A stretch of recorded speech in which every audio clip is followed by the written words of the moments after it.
Heart is not trying to say anything, it is just trying to make sure every part of the body gets the nourishment of blood flow. So it's your brain speaking in different tongues. So before you invest this life into something, you must look whether today if I invest my life into this, after 25 years, will it still mean a lot to me? After 50 years, will it still mean a lot to me? At the end of my life, if I turn back and I look, will I be proud of this or will I be ashamed of what I'm doing right now?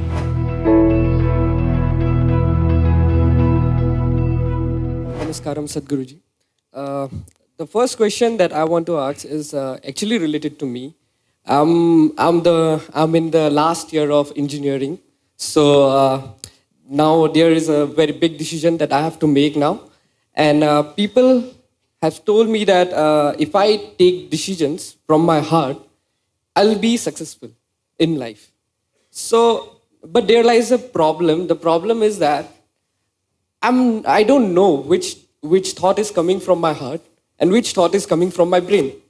So how can I figure out like which thought is from my heart and which is coming from my brain?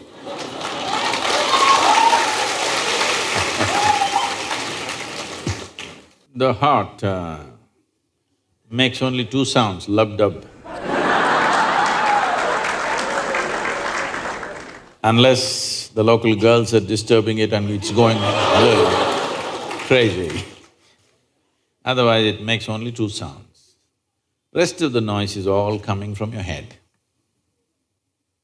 This idea that something comes from the heart, something comes from the brain, it's metaphoric, but unfortunately a whole lot of people are taking it literally.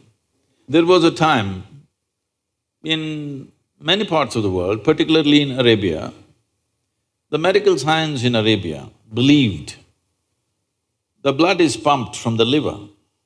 You might have heard Urdu sayings about Kalija, have you? Because they believed blood is being pumped from the liver, because liver is a far more complicated organ than the heart. Heart is a simple pump. So do not give it any more responsibilities other than continuously pumping the blood and keeping you alive, unless somebody here breaks it. So, about the last year of engineering, I want you to change that language because this happened. Can I tell you a joke? It's okay? Yeah. You're pretty serious about this, that's why I'm asking. This happened. A very celebrated scientist was at a dinner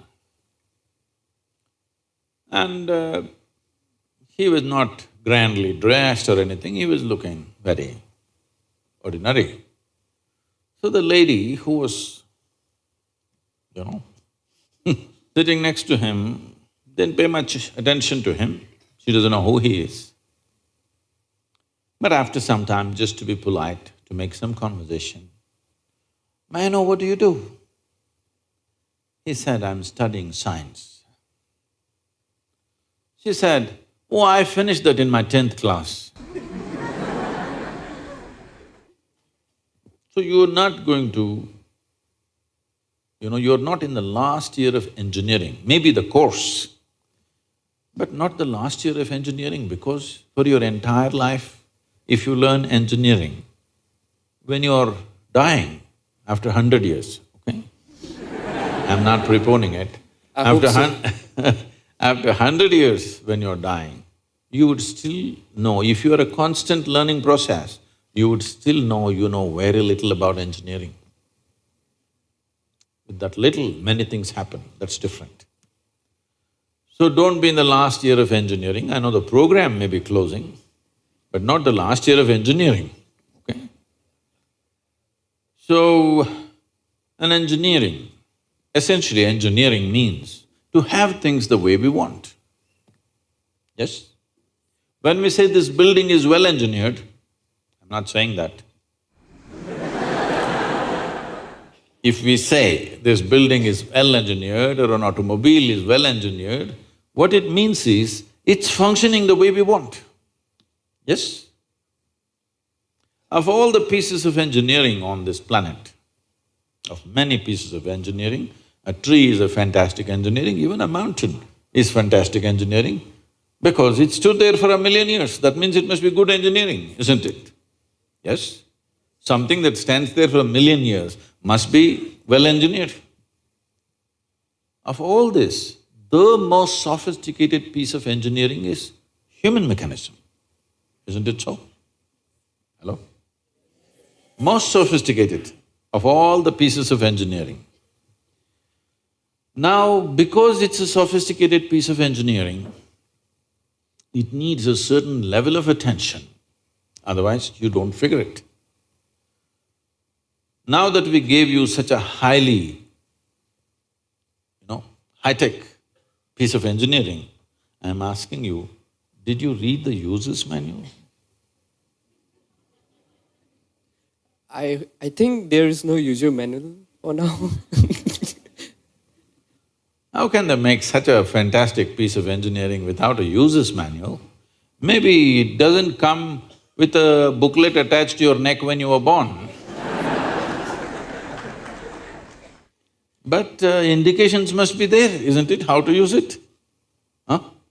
Is it true somebody who's an athlete or a gymnast or someone else like that learns to use their body than a whole lot of other people? Yes? Obviously, at least one aspect of the physical engineering of the body, they seem to have read the user's manual about the physical aspects. Is it true certain people are able to use their mind better than others? Maybe they read another part of the user's manual. So, now with this heart manual and the brain manual, see, the problem is most people are prejudiced against the brain. This is a question that always comes to me, Sadhguru, I want to meditate but thoughts are coming. The common question everywhere. I ask them, see, I'll make you meditate. We will stop the liver, we'll stop the kidney, we'll stop the heart, we'll stop everything, okay? Oh, no, Sadhguru. So you want the liver to function when you're meditating. You want the kidneys to function. You want even the spleen to function, you want the heart to function. But you don't want your brain to function for some reason. This is simply because brain is a new equipment that you got in the evolutionary process.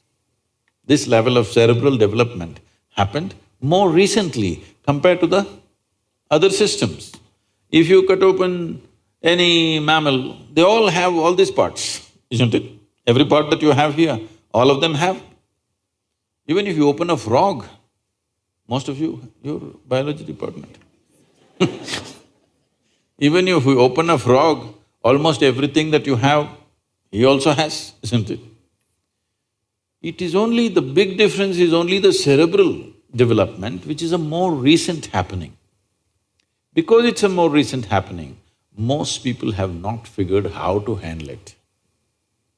So, user's manual is very important.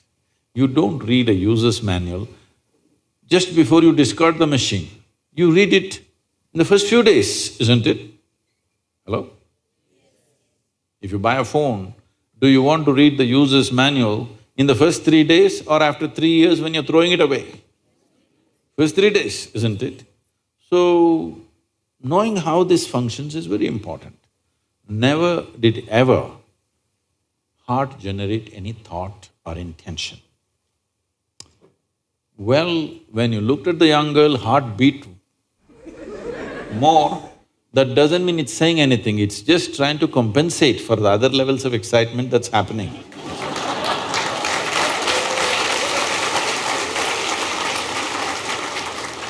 The heart is not trying to say anything, it is only compensating, you need more blood, so it's pumping little harder. That'll happen even if you run up the staircase. Yes? What happens to you little panting when you fall in love also happens physiologically when you run up a staircase, yes or no? Fear also does that to a whole lot of people.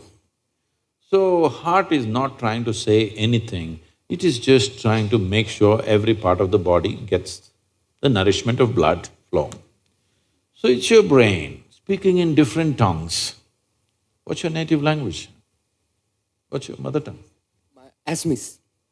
So, because when you know 2, 3 languages, sometimes it gets confused, sometimes it speaks in English, sometimes in Assamese, sometimes in something else. So you're thinking different people are speaking, heart is speaking, mind is speaking, no. There is thought and there is emotion. People think these two things are saying different things. They're not saying different things. The way you think is the way you emote, isn't it so? Right now, if I think, oh, she's the most wonderful person on the planet, I just have to think. Then my emotions become sweet towards her. Now I think she's the most horrible creature on the planet. Now my emotions become nasty. Yes or no? I cannot think she's horrible and have sweet emotions. I cannot think she's wonderful and have nasty emotions, isn't it so? But today, I thought she's the most wonderful person and my sweetness was flowing.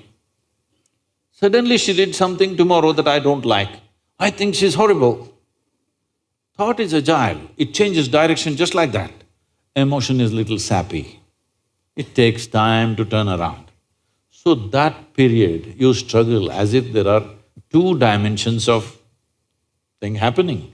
Because thought is saying one thing, emotion is still going sweet, because it takes time to become nasty. Everybody struggles, but it catches up or no after some time? Hello? Today you thought she's wonderful, sweetness was flowing, tomorrow she did something you don't like, you thought she's horrible, the thought is clearly saying she's horrible, but emotions are struggling because they can't turn quickly, they take time to turn. But after a week or 10 days or 2 months, depending on how deeply you're engaged, after some time, emotion catches up with the thought. Emotion also says, yes, she's horrible, so let's be nasty to her. So, they're not speaking different languages. One is agile, another is little slow in his corners. So, it looks like they're speaking different languages. When it comes to what you want to do, you must think clearly, it's very important. Thinking clearly means, the question is not about what will get me this, what will get me that. Is your life precious to you? All of you, I'm asking. Your life, is it precious to you? Yes. So before you invest this life into something, you must look whether today if I invest my life into this, after 25 years, will it still mean a lot to me? After 50 years, will it still mean a lot to me? At the end of my life, if I turn back and I look, will I be proud of this or will I be ashamed of what I'm doing right now? Doesn't matter what other people say. But you should not do anything that you will feel ashamed of, isn't it so? Huh? It doesn't matter, people say so many things. Everybody has an opinion, it's their business. But you don't do something that you will feel ashamed of, isn't it? Then you're turning against yourself. Somebody turns against you, you can leave them and go somewhere else. If you turn against yourself, you'll have to live with it forever. So, this is all you have to look at it. Something will get you money, something will get you comfort, that's not the point. What you choose to do, will it give you a life? When I say give you a life, are you just trying to make a living or are you trying to make a life out of this? This is important. Making a living is not an issue. A worm, an insect, a bird, an animal, all of them are making their life, making a living, isn't it so? They're even making a life out of it, but definitely they're making a living. So making a living with such a big brain is not an issue. Earning your food is not an issue, making a living is not an issue. Only problem is you want to live like somebody else, that's an endless problem. I want to live is not a problem. I want to live like you, this is a problem. So, it is important, if you consider your life as a precious life, you must make sure you make a wonderful life out of this. Whatever opens up in that direction, that is the thing you should do. But when you're under the pressure of peers, somebody is saying, I'm going to America, somebody says, I'm going to the government job, somebody says, I'm doing this. So one thing that all of you should do before you make big decisions in your life is withdraw from these pressures of peers, professors, parents, everybody. Just spend 3 days to 1 week by yourself. Look at it, what is it that you really want to do? Not under pressure from other people. What does this life want to do? Do that. It doesn't matter what other people think about it.